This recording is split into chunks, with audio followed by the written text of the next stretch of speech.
Welcome to the Lovecars on the Grid podcast, your global motorsport roundup with me, Tiff, Needell and Paul Woodman.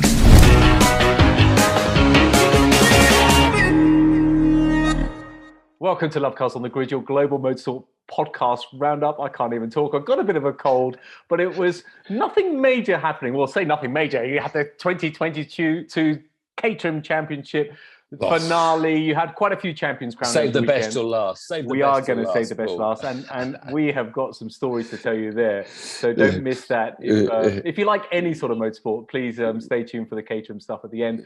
We're going to start off with a bit of news because there's all sorts going on. But we've got to kick off with the FIA. This cost cap situation is still kicking off. News. You mean we're going to kick off with the news that, as expected? There's no news. I mean, how long are they going to string this out for? You see, Zak Brown wrote a letter today. It's been leaked, and he put Domicelli and copied him in, just saying, well, if it's over, it's cheating, and there must be a punishment for cheating. I mean, that's what Zak Brown said. Well, good for him, because it is. Because it's not just gaining an advantage this year; it's year on year. Because it's been done for a couple of years now, and the most annoying thing is that the FIA won't release how much it is. Is 5%? That's what's so annoying. If they told us it was only £1,200, we probably wouldn't all get too upset about it. But if it is 7 million, I mean, it's probably somewhere halfway between the two. But I mean, Zak says, it improved their car. If they were cheated this extent, it improved their car last year and improved their car this year. And that's what Zak says is cheating. I mean, it's not us, you Verstappen. It's not us, you Red Bull. It's just, it doesn't matter if it was Ferrari, McLaren, Haas, whoever. It's not picking on it because it's Red Bull, but it just happens to be Red Bull. And I'm telling you this now, and I don't care, that if it was Mercedes or anyone else and Red Bull were on the receiving end, they would be kicking off more than anybody. Yes. More than anybody else. They kick off more than anybody. So, a little bit hypocritical there. So it doesn't matter who it is. You're absolutely right, Tiff. But I wish the FIA would own this and say, this is how much it is. This is what we're going to do about it. This is what the penalties are. So there's a column at Autosport. Apparently the race directors, back in the Charlie days, they used to speak to the cameras after every race and explain their decisions. But they dropped that before the big Massey thing happened. They dropped it halfway through Massey's year, I think, and they said, well, referees don't come on and explain their decisions in football, but they're a bit more obvious in football, aren't they? There's plenty of Gary Lineker pointing the error of their ways. But, Mohammed bin Salman, he hasn't come on and done any press meetings or answered questions. They're just hiding behind a complete blank wall of information coming out. And, the public that spends so much money going to Formula One races, to watch them and to follow them in Sky Sports that costs them money every year, they deserve a bit of honesty coming back and a bit of information. It is scandalous. If you're the head of any organisation, you have to be a bit of a spokesperson. You have to be telling people what it is. And without the fans, they must know that there's no Formula One. So they really need to... Well, they don't need the real fans anymore, do they? They just want the people at Miami and Las Vegas and Monaco that are going there to get pissed and have a laugh. And they don't really care about the real fans. Don't you go to these locations and get pissed and have a laugh? Well, yes, thankfully, the people that go there to get pissed and have a laugh pay me to go along and entertain them. So, no, please, come more. Anyway, so no news from the FIA. No news on the seats left in Formula One either. We're waiting to see Williams and Haas. What's going on there then? Who's most likely, Tiff, to fill those? Well, we think and hope that Williams is going for my pick of Logan Sargent, this American kid, who's done really well in Formula 3 and Formula 2. But he just needs to secure at least 5th place to get the super license points. He's currently 4th, but he's got some talented kids right behind him. But of course, they've got to wait 6 weeks for their last round. Ridiculous. So I know, so that's a bit silly then. Why? I know, more ridiculous fixtures. Why send Formula 2 cars to Abu Dhabi 6 weeks after their penultimate round? It's the Haas one that's disappointed me the most, because the hot press seems to be either Schumacher for a gain or getting Hulk back. Now, I was a big Hulk fan when he first made a few reappearances, but I think it's all gone a bit stale, the bring back Hulk campaign. What do you reckon on those two? If you had to choose between those two, Logan for sure. No, the Haas. Logan for the Williams, but for the Haas seat. Yeah, Haas seat. Hulk's been there, done that. I think it's time for someone Well, as is Mick, but if I had to choose between those two, I'd actually pick Schumacher. Yeah, give Mick another year if you're not going to put another youngster in. But because I said, about Robert Schwartzman, who I thought he's a Ferrari Academy boy, and Ferrari always have this this influence. They're allowed to pick or suggest one Haas driver because of the deal they have with Haas. So that's why I thought Robert Schwartzman might get the nick. But of course, he's a Russian that's become an Israeli, and whether there's any political problems behind that, who knows? But of course, he's doing free practice one in America. So Schwartzman will be out in a Ferrari at the American Grand Prix, the next Grand Prix in 10 days' time or so. No, next weekend. So Schwartzman will be seen on the Formula One. Well, whether they can influence Haas, but I don't really want a Hulk or Schumacher. I'd like someone new. And of course, Haas again, these contracts and wheels and deals, because they're giving both the free practice one in Mexico and Abu Dhabi to Pietro Fittipaldi. Now, Fittipaldi did 2 races for Haas. When was it? In 2017, I think, or no, 2020, sorry. And so he's got some financial link or sponsorship. There must be, because he hasn't won a race since 2017, when he won the last World Series title, those 3.5 litre cars, in a very weak field that year, 2017. It was a petering out formula. So I know it's a Fittipaldi, but there are other Fittipaldis in Formula 2. The guy for the Fittipaldi in Formula 2 looks a better option than Pietro. So there's obviously a money deal, a sponsorship going through to get Pietro in. So there's 2 wasted FP1s, in my opinion, to Pietro. Well, you're right. And your question was a bit like one of those silly questions where they say, would you prefer a hamster-sized dog or a dog-sized hamster? Because I wouldn't want either of those if I could choose in the Haas seat, to be honest with you. But we shall see what happens. Well, hopefully Schwartzman will be stunning in the Ferrari in FP1 this weekend, and Haas will say, well, there's talent there, maybe we should give him a chance. So we've got 2 other giving a chance FP1s. FP1s are quite good if you're not buying the seat. And it's great to see McLaren have given 1 each to Alex Palou, the IndyCar champion from last year, and to Pato O'Ward, the Mexican kid. So not to Colton Herta. Of course, he's not a McLaren driver and was hyped to get the AlphaTauri seat. So we're going to see 2 IndyCar stars to see how good they are, because the Formula One fans poo-poo IndyCar as being a rubbish second-rate formula and doesn't deserve to be in Grand Prix racing. Bizarrely, though, they've given Pato O'Ward not Mexico, and he's Mexican, but they've given him Abu Dhabi. So I don't know why that happened. I would have thought Pato in Mexico would have been a better choice. But that would have been amazing. Tell me, what about Callum Ilott? Couldn't he have been the Ferrari pick to... Keep forgetting it. Good point. Yeah. A Twitter pointed that out to me, when I talked about the options of Schwartzman. He said Ilott. And yeah, I mean, I agree. He was a Ferrari Academy. Yeah. He's now doing really impressive work in IndyCar, in a 1-car team this year. And he came from the back of the grid, literally last, I think, for some races, to up into the top 10, top 5, I think, led a few races. So... I think he'll do very well as well. Yeah. I just like you. I'd like to these wasted seats, and no offense to Mick or Hulk, but it is a bit of a wasted seat. I would like to see someone new and young and in that seat. Because look at our new AlphaTauri driver. He was dropped out. Everybody says he was great. And now they'll say, oh, he should have been in Formula One ages ago. Him, De Vries, Nick De Vries. So. It's good to see he's finally made it, but let's hope that the likes of Ilott and others don't have to wait till they're 27 years old to maybe get that chance. So plenty of news, but because hopefully we'll hear a lot more when all the Formula One teams gather in America for the first Grand Prix since Japan, when things all went pear-shaped, and we might get some from the FIA making some statements in America. Who knows? I mean, we're almost at the end of the 2022 season, and they're still dragging out 2021. This is because effectively this is affecting the 2021 season. It's just it's absolute explosion. As Ross Brawn said, if they broke the budget, they will get excluded from the championship. They'll get a slap on the wrist. They'll get a $50,000 fine or something like that, which is nothing to them. It's well, the first question was: it 7 million or 70 quid? Tell us, FIA. What was the number? But apparently, I read also today that someone said there are the teams in the deal to have the budget cut. There were rules that what couldn't be released, and I think they chopped it up into this minor and major. Maybe there's actually a legal document that says that they're not allowed to announce the precise amounts of money because the teams blocked it. Who knows what goes on? We don't. That's for sure. What we do now is that World Touring Car Cup is dying a death. I know, what a shame. I like World Touring Cars. No, we did. Well, you might have done it. It was the most ridiculous shopping trolley.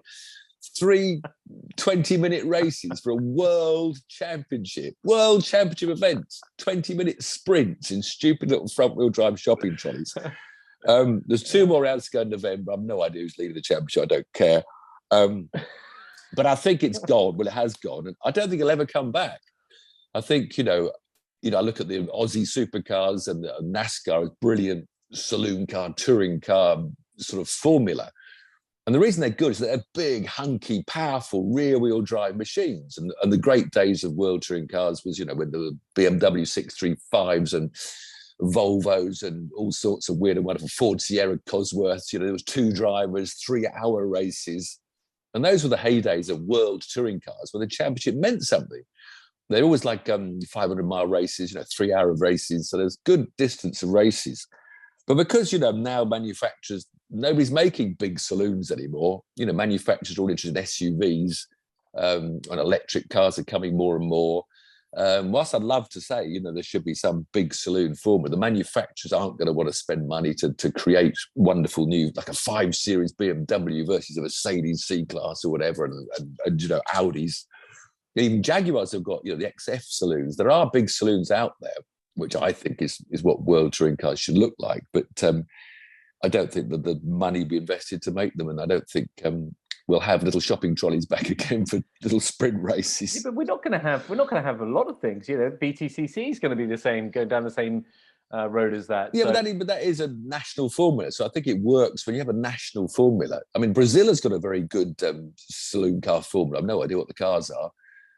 But they've got their own series. NASCAR's its own, Australia's its own. There isn't a sort of single formula that's going to go around the world that successfully. I think they're very, precise to each country.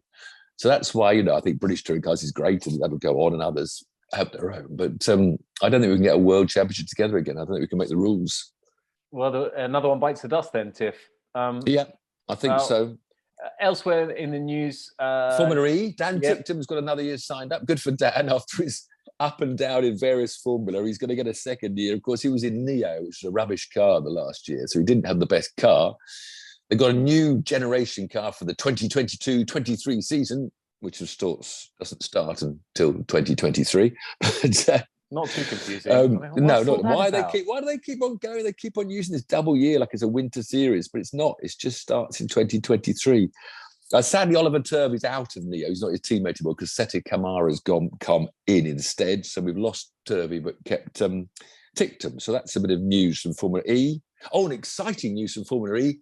Finally, they've dropped that ridiculous fan flipping thing to give one driver a bit more boost. I forgot, oh dear. It's just quite good. They're slowly getting rid of their gimmicks, because we had qualifying was ridiculous when the quick guys went first on a dirty track. But now their qualifying system was really good this year. I have to praise Formula E for that qualifying system they came up with, a sort of knockout feature. It's worked really, really well. And you've also got to praise them for trying new things. They tried new things, but they're ballsy enough to say it didn't work, so we're going to take it out. That's what you want. Yeah, we're just going to get rid of their they're picking up an extra boost lap now. Oh, that boost is just off. It reminds me of playing an old video game from the 2000s or something. You lose 2 places picking it up, gain 2 places back using it, then you're back where you were in the first place. Yeah, awful. So that's Formula E's news. A little bit of news I saw. I don't know if you saw the videos. This huge shunt down at Portimao. Well, there's been one going around that I thought was new. It was in fact a year old when someone hit the end of the pit lane when someone spun in front of them. Massive shunt in the LMP2 car. Well, the Carrera Cup was last week at Brands Hatch. That little tap. Yeah, that was a big one. But this was a massive. It was actually in the Michelin Cup race that supports the ELMS, and it featured Hunt. But not Hunt the Shunt, but Freddie Hunt, who actually went on to win the race in the end. So congratulations to Freddie Hunt. But it was on a restart, and it's always these problems. Freddie Hunt was actually in second place. So is Freddie the son of James? Yeah, son of James Hunt. Yeah, okay. It's Hunt the Shunt that didn't shunt. But the leader just ahead of Freddie just suddenly slowed down approaching the line, because obviously he dictates when they go for the greens. You can't overstay until the start-finish line. So the leader backed off and then Freddie backed off, and 2 guys really on it, anticipating the green. went hell for leather, and the guy that was in fourth place just had to swerve madly to avoid the back of Freddie and slammed the wall on the inside with the most horrendous impact. He was all right. Well, he's taken to hospital, but he's not got any severe injuries. So good news for Freddie Hunt winning the Michelin Cup race, LMP3 cars, that is. So was that red flag then, and then he had to do it all? Yeah, red flag and a restart. Yeah. Red flag and a restart. And another, I know the ELMS was the LMP mainly for LMP2 cars. Another quick shout out. Well, the W Series looks like it might be dying a slow death. Good news for the Iron Dams team, because this is the team all women sponsor. One team picks the best drivers. They won their class at the Nürburgring 24-hour race in their Ferrari 488. And they won their class for the first time at the GTE class in the Portimao race last weekend. So congratulations to the Iron Dames, where someone's putting money directly supports 3 women, 1 team, not a whole race series. They're putting women in a race against the men, and fantastic for them. So that's where your money should go, W Series, and should have done, as we told you 3 years ago, to individuals that are showing talent. Help them go up the ladder. Brilliant. We're going to come on to Caterham, as we've mentioned earlier, but there's a very fast lady next year in the Caterham Academy that I'm rooting for. So I'm really hoping that she'll go on and be the first person to pick up a trophy in the Caterham Championships. But that's brilliant with the Iron Dames. Good stuff. Yeah, that's our gossip for this week. That is our news roundup. Now, we had a bit of a conflab off air about what the most exciting race was this weekend, and I think, Tiff, well, you think you've won, but you wait until you come onto the Caterham. But I'm going to let you have your MotoGP. The Caterhams may have been the best racing in the world, but we have to start with World Championships before we end up with Caterhams. We have to start with the top, with a MotoGP, funnily enough. I don't think your Caterhams actually, this weekend, I know most weekends they might have beaten it. The MotoGP race was probably one of the races of the decade, certainly the race of this year. 7 bikes crossed the line at the finish, covered by 0.884 seconds. That's like a Moto3 race normally, you know. It was an amazing race, absolutely fabulous from start to finish. I am making a note because I might be able to top trump you on that one. 0.884 for 7. Top 7 covered by 0.884. Okay. You can make some notes for later. Okay. But it was again a Ducati fest. It's a bit of a high-powered circuit round there, but the Ducatis actually only finished from 3rd down to 5th. So they were beaten out the top by some amazing battle out front by Alex Rins came out on top, and the Yamaha. And of course, Yamaha. Yamaha. Get the right name now. What was the circuit in Australia? Suzuki. Sorry, Suzuki. I knew it was going. The Phillip Island, the amazing track down in Tasmania. Yeah. This fabulous, fast-flowing circuit. But of course, you know, Suzuki are pulling out this year. So Rins had a win with only about 2 rounds to go, the 3 races to go, and it's a shame that they've come through and got the Suzuki working. But yeah, Rins fought through. He was 14th on the grid, or 10th, get me things right. No, from 10th. He was 10th on the grid, and just kept this amazing battle, a bit of tyre conservation going on. Tyres were going off. And of course, the other superstar of the race was Marc Marquez, who was the Honda. This Honda's been rubbish all year while Marquez has been recovering from that 10th operation on his poor old arm. But he's back on form. He qualified 2nd, and he was fighting like mad. Not quick enough down the straight. The trouble is, Ducatis were blasting by him. He had to struggle so much to stay in the toe and go with Ducatis down the straight. And on the last really fast corner at Phillip Island, he was getting his front wheel like halfway inside the rear wheel of the Ducati in front, just so he'd get a bit more momentum onto the straight. It was stunning riding by all of them. One big retirement, or 2 big retirements. The first was Jack Miller. His home Grand Prix. He was looking brilliant. He was firing through the pack on his Ducati. He could well have been the winner. But bizarrely, they, in recognition of Miller when he came home, they renamed the Honda hairpin the Miller Corner. Big ceremony. You know, you're our boy Jack. You're our leading Aussie Grand Prix winner.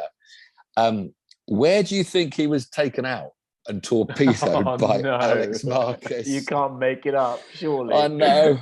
Miller Corner.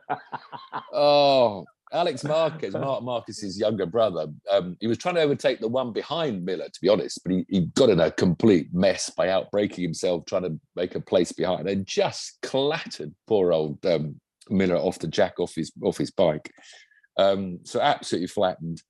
But the other big retirement, of course, was Fabio Quartararo, who's now not leading the World Championship, having got that huge lead earlier on in the season while Bagnaia on Ducati kept on falling off. Quartararo I mean, just the Yamaha so slow in a straight line. He managed to qualify about 5th or 6th. He was battling to hold on to 5th. He outbraked himself. I think it might have been Miller's corner, or maybe it was a different hairpin. Went onto the grass, came back on in about 17th place, trying to come back and then dropped it on his own at turn 2. As he was out, he's no longer the championship leader because Francesco Bagnaia, who led a lot of the way with his Ducati, but I think he saw the battle between Rins and Marquez constantly in his ears, behind him, beside him, and settled for 3rd in the middle of this frantic Ducati pack. And he now goes into the lead of the championship by 14 points, with Quartararo retiring. So Bagnaia, who thought he'd lost the title by about dropping and crashing about 4 times earlier in the season, he now looks the favourite. Quick word for Cal Crutchlow. He was the leading Yamaha to finish at the end. They're just having a terrible time, Yamaha, but Cal came from 17th to 13th as he continues to stand in. So good one for Cal there, but just a stunning Grand Prix, absolutely. Good. And around one of the best looking racetracks, high speed, flowing, several overtaking spots per lap. That's all you need. We watched circuit designers, but not very much. British Superbikes were at Brands Hatch. Yeah, just quick speech from Moto 2, Moto 3. Okay. Sam Lowes was back from his injury, didn't have a very good weekend. He had a crash in qualifying or practice, went from 12th on the grid to 12th. Jake Dixon had a stunning race. He only qualified 14th. He was always quick on used tyres, but he put the new tyres on for qualifying and they didn't work for him. But he came from 14th to 3rd in a stunning drive. And then at the end, dedicated that podium place to Chrissy Rouse, who, of course, we said goodbye to last week. And he's a class act, that man, Jake Dixon, class act. Very good fun, smiling, but sensible and thoughtful with things like that happen. So that's nice to hear. But championship there, going right to the wire again, more huge drama. The race was dominated by the Spanish Alonso Lopez, who had to take a long loop because he took someone out the previous weekend, so had a penalty. He made such a start, pulled out a lead, did the long loop, came out still leading and ran away to a fantastic win. But the drama happened with Augusto Fernandez, who was leading the championship going into the weekend. He was following Pedro Acosta, 2nd and 3rd, teammates, all looked fine. And he just dropped it. Front end folded. They go into these long corners. I can't believe how often this happens with these guys. They got that trailing brake, and it's the bike skill. You leave the front brake slightly on with a little fingertip and you keep on braking right into the apex. Well, you just hold a little too much pressure, then poof, front goes under and you're on your ass. So he got no points at all. And luckily to him, his main competitor, Aya Ogura, the Japanese kid, he was only 11th. He couldn't get going around that track. But he now takes a 4-point lead with 2 to go. So a lot of excitement in Moto 2. Very, very tight. Moto 3, though, they crowned their champion. Another win for this Spanish kid, another Spanish. It's unbelievable. Izan Guevara won again.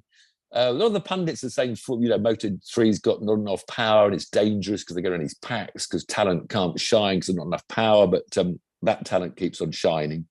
The British boys, John McPhee, went from 16th to 6th, I think, had a good ride, battled through into the second pack. Scott Ogden, 19th, and unfortunately crashed. Josh Watley, 29th, 21st, had a good race. He's getting closer, Josh, up to Scott Ogden, but Scott, unfortunately, in the catty litter. British Superbikes, they crowned their champion last weekend. Bradley Ray, who's been such on form for the second half of the season, is Yamaha. Had a rubbish weekend at Brands Hatch, so he finished 5th in race 1, which gave him enough points to be crowned champion. Had a massive shunt at Paddock Hill Bend, dropped it going through the paddock and turned himself into the gravel and finished 6th on the last race. Didn't have a very good weekend race results, but took the championship. British GT, Ian Logie took his championship, all the championships getting settled out at the end of the year. There's a lot of drama, though. He was well out the lead of the championship. He's Mercedes, but first corner, a McLaren spun in front of him. He was off of the gravel. So was his main competitor, Adam Ballon. But Logie managed to come back with pace cars and great driving with his teammate Jules Gounon to finish second and clinch the British GT. So that was good for Ian Logie in his Mercedes. Race was won by the BMW GT3, the M4, which is an unusual, hasn't been winning much. But Darren Leung and his pro driver, Alexander Sims. So Simsy, I'm sure, enjoying life much more than his former days by winning at Donington, the GT3 race.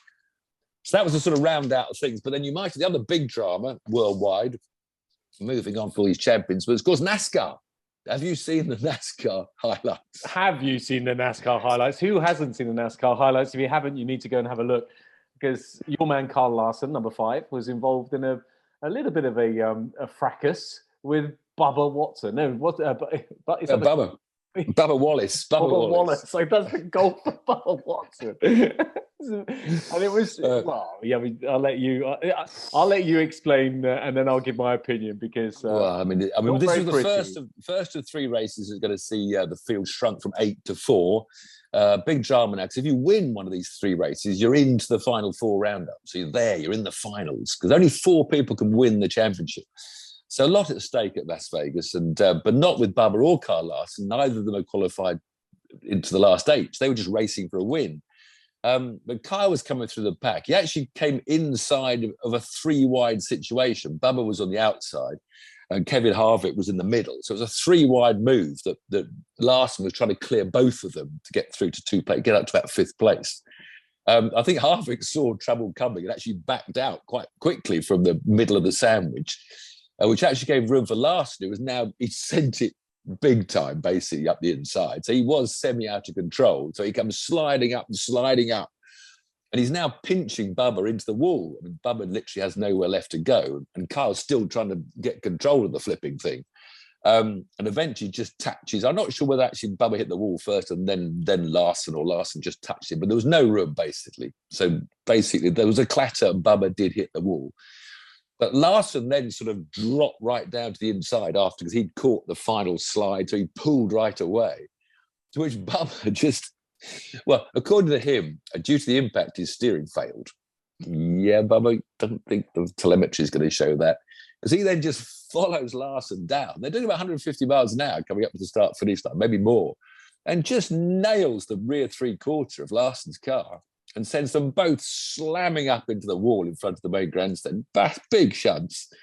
And after that, Bubba is out of the car, helmet off, down he goes to Larson, who's slowly clambering out his car. He's pushing and shoving. Well, I think it's worth mentioning the fact that they took out... that was the other thing. Yeah, I forgot that. The innocent party are talking about this, the 8 trying to make the 4. Poor old... names. There's always the name I'm going to forget. Number 20. You've obviously got it. The 20.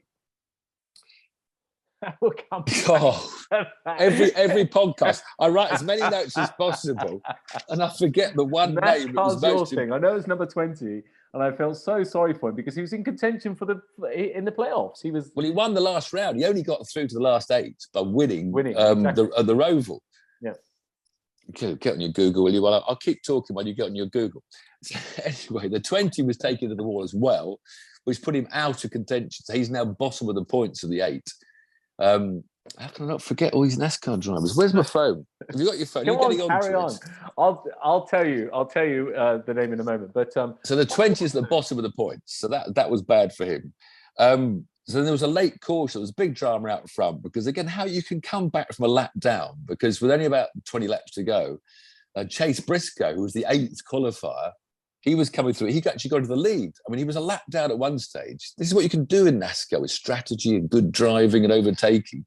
So for a moment, we thought Chase Briscoe might win and be guaranteed a last 4 spot. But he was overtaken by Ross Chastain, who battled through. And then maybe thought, Ross, he's one of the 8 that could go straight into the last 4. But then Joey Logano, who'd had a bad run with bad pit stop, he was running about 10th. There was another caution with only about 10 laps to go, or 15 laps to go. So he chose to go in and get fresh tyres. And again, this strategy at NASCAR. So you think, Briscoe's going to win it, and then you think, Chastain's now way out front.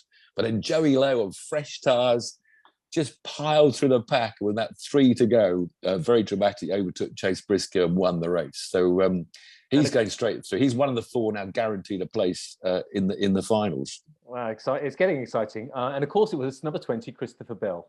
Christopher Bell. My brother's Christopher. I should remember that. Apologies, and Derek. Bell. How many years did you race with Derek Bell as well, for goodness sake? Yeah, the Bells. Christopher Bell. Also mentioned Kyle Larson. Not Kyle Larson. The other Kyle Busch. Again with NASCAR. Kyle Busch had a huge spin on his own on the front straight. Tyres were worn out. So you thought he's out of the picture. And then you sort of think he's midfield. And then he had a pit stop this last 10 laps or 15 laps. And the front wheel fell off. He had to do a whole lap, went on 3 wheels to get back to the pits.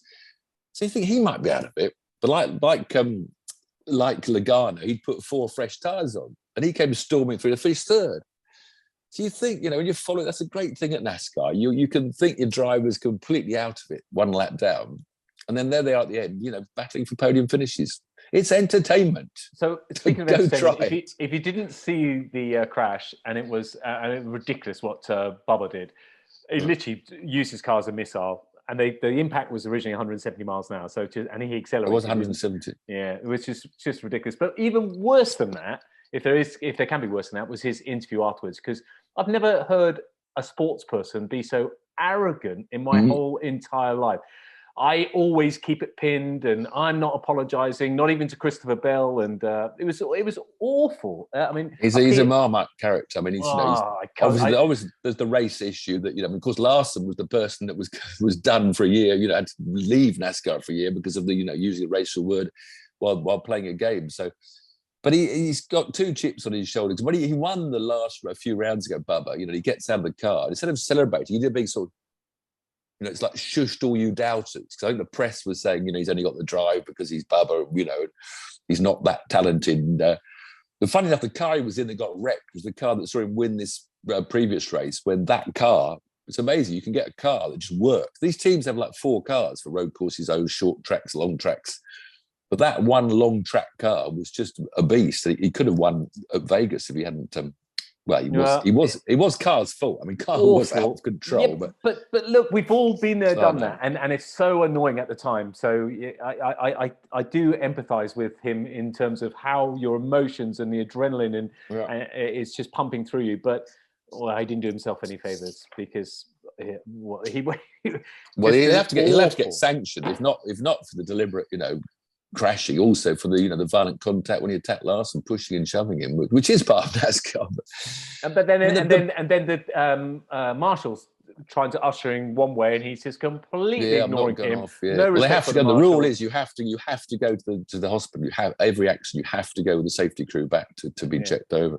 But of course, also this goes in line with the fact that he took him out at 170 miles an hour. So this issue, the drivers complaining these new generation 5, 6, 7, 8, whatever they are.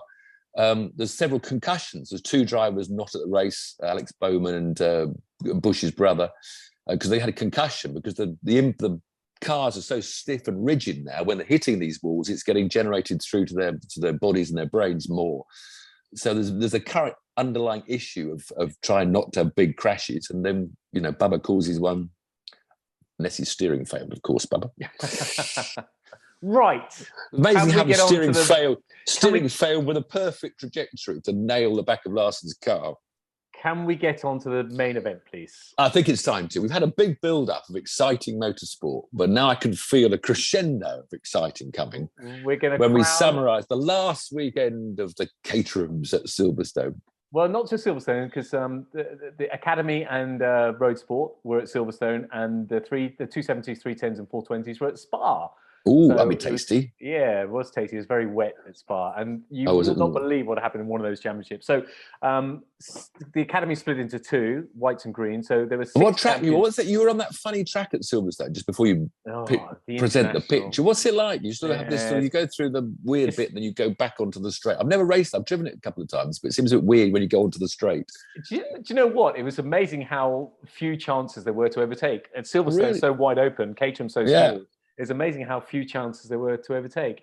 Was that because it created a very single-filed channel onto the Hangar Straight, probably? So that's it's a weird sort of S-bend over a crest, isn't it? Yeah, it needed another sort of couple of corners, in my opinion. It's just a tiny bit too short. We were doing 118 laps around about that, so it wasn't. It was quite quick. Could have done with another straight or a corner, but it was good. I'm glad we did it. Anyway. Silverstone's a special place to be. So anyway. Did you win the championship? Well, I'll come on to that in a moment. Let's start with the Academy first. The green group in the Academy, and it was dominated actually by Roger Patke. He won it and was crowned at Knock Hill, and he chose not to race at Silverstone. Although he was there, he raced in the Autumn Trophy, which is when the whites go against the greens on the Sunday.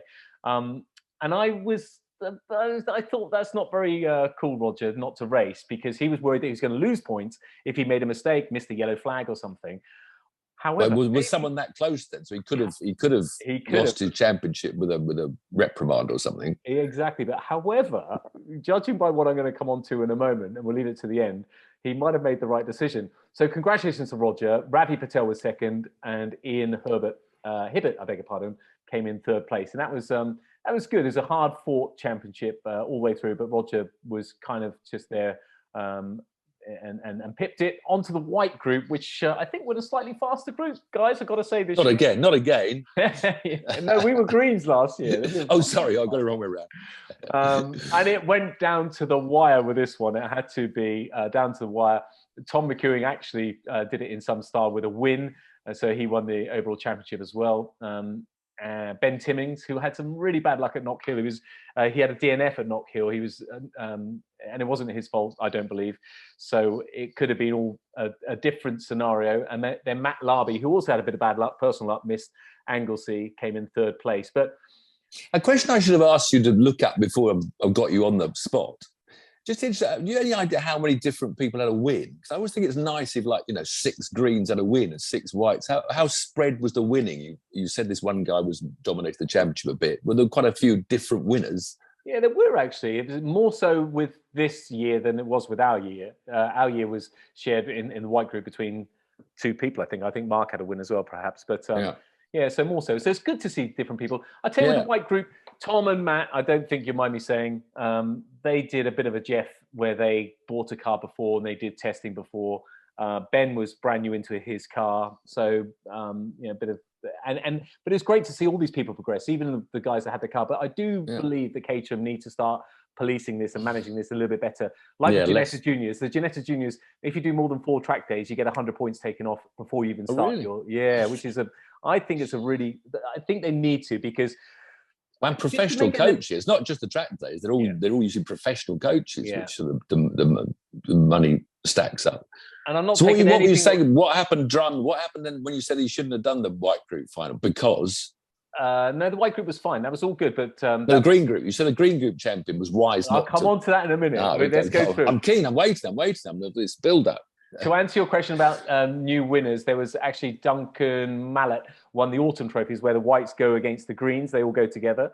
And Duncan, that was his first win. He's 17 years old. Absolutely brilliant. So he's come on leaps and bounds. He was over the moon. He was, and his father as well. It was just, and there's such love. And he had some podiums during the year. He did have some podiums. He's involved in a couple of incidents as well, as most people are.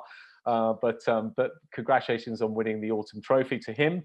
Now in road sport, which is where I compete, for those of you that don't know, Jeff Newman, a very worthy winner, I have to say. He was all the way. He was had Charlie Lower on his tail. So Jeff won the green group last year.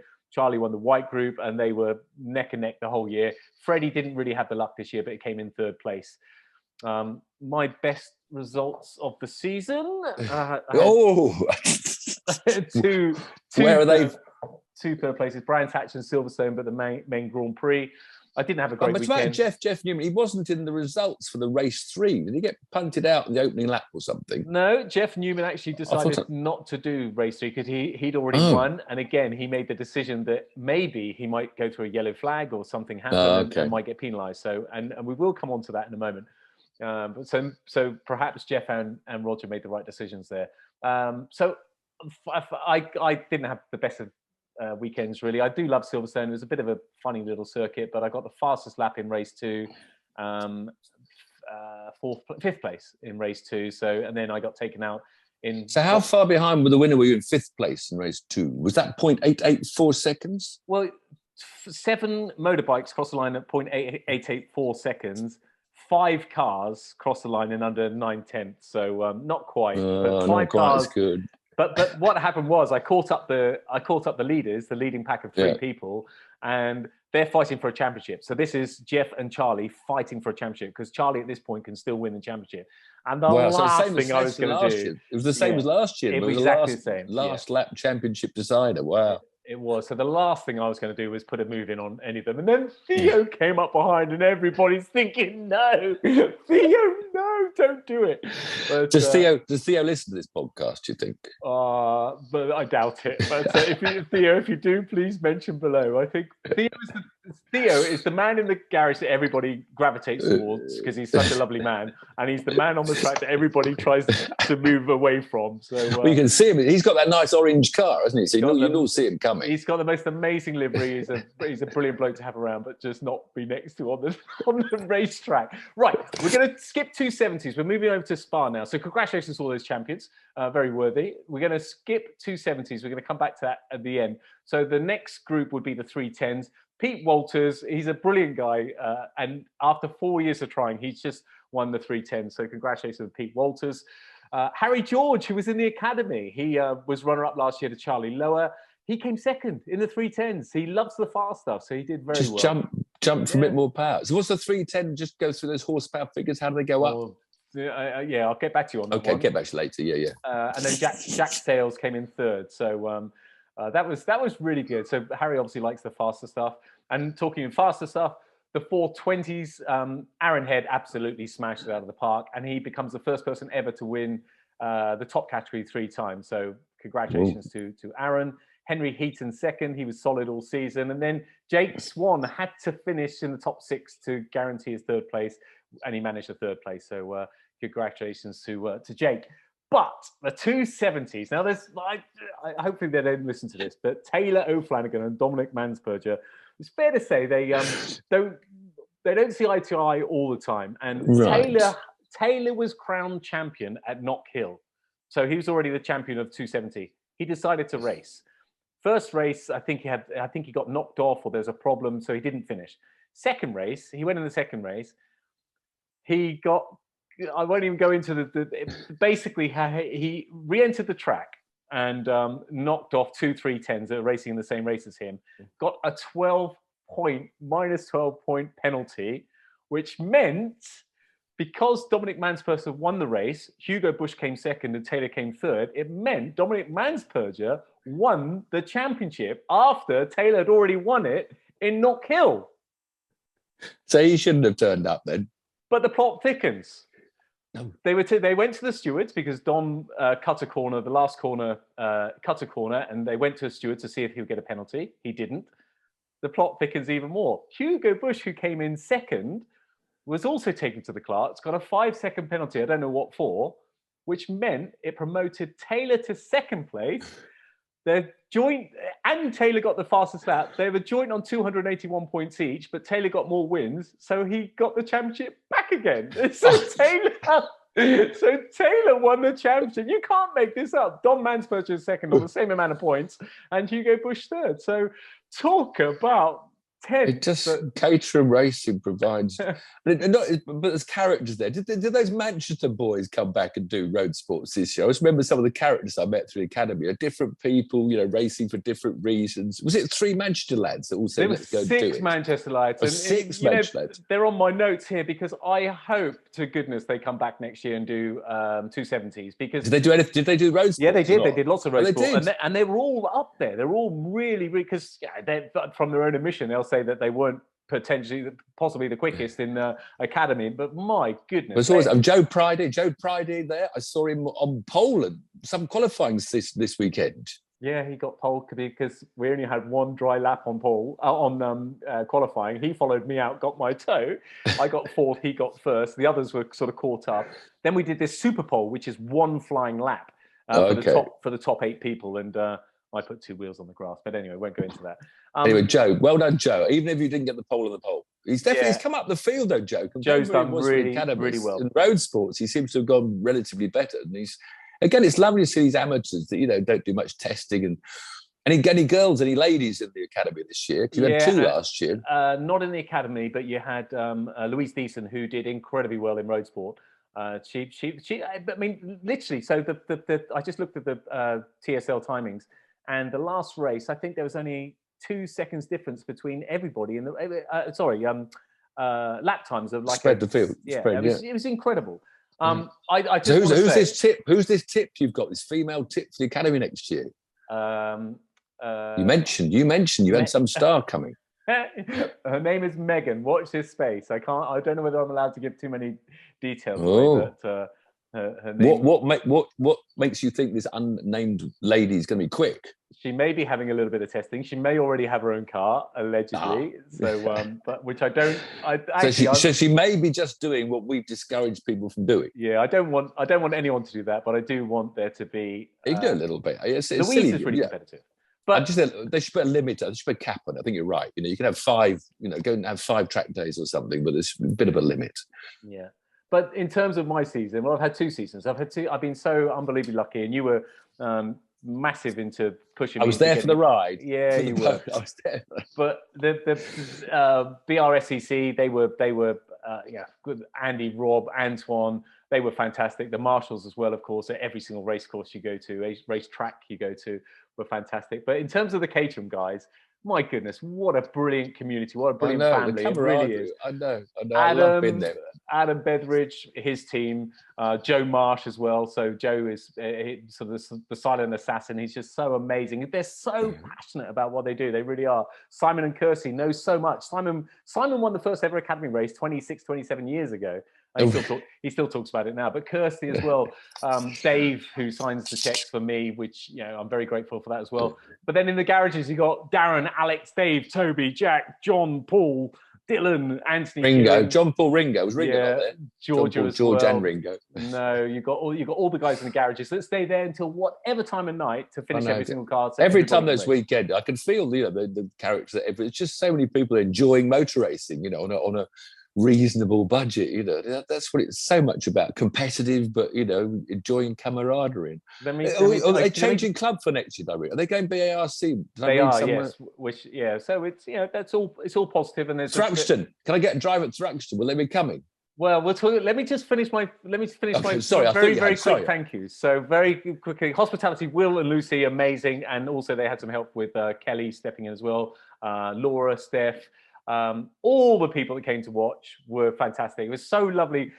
I mean, the first thing people say is, "Where's Tiff?" And because you didn't get to a single race, it clashed. You clashed and clashed. I know. I was on the race myself, on holiday or filming or anything else. I know. But maybe we'll go to the awards. So I think that would be quite good. But so everybody that came to watch, the camaraderie within my garage, within my fellow competitors. I mentioned them. Well, we mentioned the Manchester boys. I really, really do hope that they stay because they were brilliant to have around. And all the families and the bandits, and it was just amazing. And I'm still waiting for my bottle of vodka from the vodka man. Who was the Aussie that was selling vodka? That was Chris Fraser. Is he listening, Chris? I haven't got me bottles of vodka yet. You need to mention the vodka bottle, and then he might give you one. Elwood Distilleries. So Elwood Distilleries, yeah. And I think for me, the best thing for me is when someone comes up to me and says, I'm only doing this because of you and Tiff and your channel. And that is because it's special. We all sort of grow up and you want to be a racing driver. Well, not all of us, but people like you and I grow up and we fulfill that dream. And when people say that, it becomes very special because I sadly don't think I will be able to do it next year, which is a big shame. But I've had 2 amazing years for Caterham. They've been so generous and gracious with everything. I'm sorry for all the big bills they had, but they were never my fault. Never ever my fault, but it's just been the most amazing time. Well, they weren't your fault either. You got, but I don't remember a single clash that it was really you. And the worst this year was Snetterton, wasn't it? Because this year you didn't have. Was it just Snetterton and then the very final race when you got your front wheel knocked off? Yeah, I had so I had 2 DNFs. So final race and Mark Kendall. Mark Kendall is just such a lovely man at Silverstone. It just first thing he said, "Look, I'm sorry." It's just it's no problem. It was a tiny mark. But it was just that it caught your front wheel, and it was sad. That was your last race then. I know, and it's a shame because I went into that last race. If I could have technically finished 4th, it was very unlikely, but I could have technically finished 4th. And I think because I didn't finish, and because I didn't go to Anglesey, and because I didn't finish at Snetterton, I think I finished probably 7th or 8th. Which that's about my level, I'll be honest with you. So, well, I can also thank Caterham because the funny is I had so much fun watching you. I had no idea how good you'd be. When the season started, 2 years ago now. So watching you progress and the ups and downs, you lived all that trauma. Oh, bad. Oh, it went wrong. Oh, it went really well. And it's that emotion of motorsport. It's what it's all about. You said the caterings, they do it so well. The caterings, you mentioned them, I don't know the names as you did, but the food was always good there. And, everybody's just so nice and works together. And it's a fabulous series and setup they got there. And hopefully it will continue for a long time. If you have the ability to do so, if you want to do any sort of motorsport, I cannot recommend it more highly. It's brilliant. It's just the little things like you want to borrow a torque wrench and nobody even bats an eyelid. It's just everybody wants to help. Well, I had to change some wheels quickly and I looked around. There's like 6 different people just helping. It's just it's amazing. I'm really Don't go hot hatches. They're rear-wheel drive. They're proper cars to race. Yeah, they are proper cars. No ABS, no traction control, and it's brilliant. I'm really going to miss it, but I will definitely do something. I might get lucky and do some racing next year with Caterham, but it won't be any other racing for me. A new electric single-seater championship been announced. You could maybe blag your way in there. No thanks, but yeah, thanks for the offer. If I do anything at all, it would definitely be Caterham. But and we'll still love, we'll definitely go along to some races and stuff next year. Do you think of the race for remembrance? Maybe is there any talk of you being dragged up to Anglesey again? We did. We were going to put 2 teams in through Paddle Up. Joe was going to put 2 teams in through Paddle Up, but the negotiations have just fallen through about an hour ago, actually. So Joe's going to do something else. So I will get another race this year with Caterham and Paddle Up, which will be fantastic. But Manchester boys, if you're watching or if you're not watching and you get a message to them, please come back please go to 270 next year, because you guys, as everybody was, but they you can were. stay at Road Sports. You don't have to go up each year. No, you do have to go up. So you can stay in 270 forever and a day, but you can't stay in Road Sport or Academy. It's compulsory. They're both classed as novice series. So again, all this driver coaching and stuff is a little bit naughty because they're both classed as novice series. But I'm not taking anything away from the people that have done that, because you still need a bit of luck, and you still obviously need a lot of talent to win the championship. So what, you still got your Academy car? Can that go to 270? Well, what do they have? How much change do they have to make to their cars to go up to 270? You can change it all the way to 310. So it's only the 420s that's a completely different car. So, so take the windscreen off, you put an LSD on the back, wider track suspension. So it's all, What's that, £5,000 upgrade? I think if you do it yourself, even less than that, Tiff. Okay. And the great thing is when you get to 270, you can start getting proper support as well from a garage. So all the different, they got 5 different dealers in the UK, and you can choose one of those, or you can get one of the companies like DPR to look after your stuff. So that's really good as well. So I think a lot of the guys that got a few quid, they're really excited about going to 270. And I think we're going to miss a few people next year as well. I think the likes of Jeff Newman, very worthy double champion Academy and to Road Sport. I think he might go off and do something else for the year, but who knows? But it's a brilliant racing. And if you've never been to race, just go and watch one. I know. It's amazing. It's breathtaking to watch.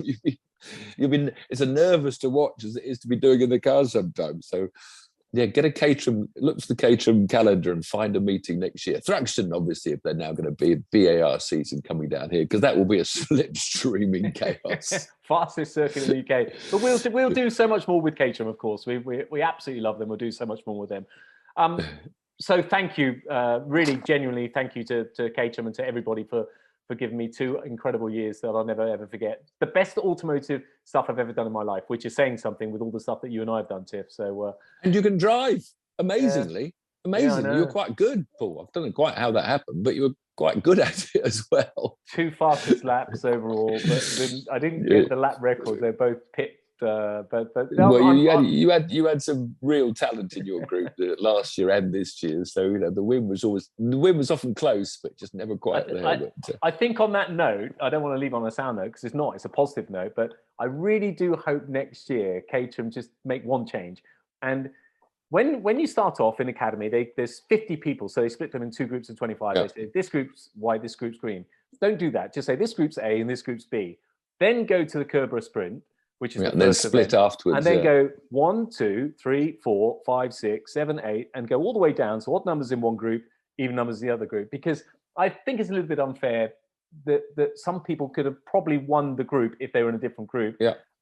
So I think that would be. At least won a race or two. Yeah, if you just get the 3 best people in one group, and you get the 3 people that've been doing all the testing with their own cars and with all the race coaches, and it's really hard. You catch them up. Did they get the grid right for the Autumn Cup this year, or did they line them up greens on one and yellows whites on the other, or did they mix them?